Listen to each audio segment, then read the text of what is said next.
నమస్కారం. ఈటీవీ 360కి స్వాగతం. ముందుగా ప్రధానాంశాలు.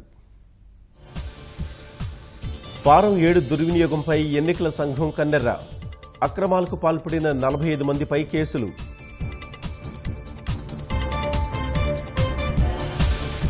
నేడు తెలియనున్న ఐటీ గ్రిడ్ సిబ్బంది ఆచూకీ.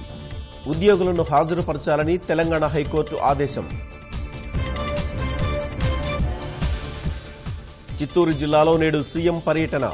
తిరుపతిలో గరుడ వారధికి శంకుస్థాపన.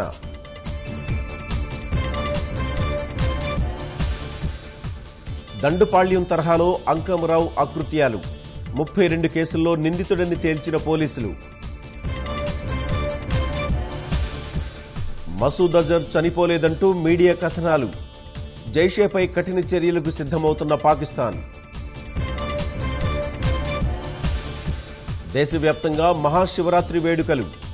ముక్కంటి దర్శనానికి బారులు తీరిన భక్తులు.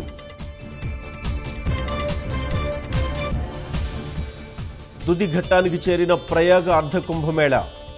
త్రివేణి సంగమంలో చివరి షాహీ స్నాన్.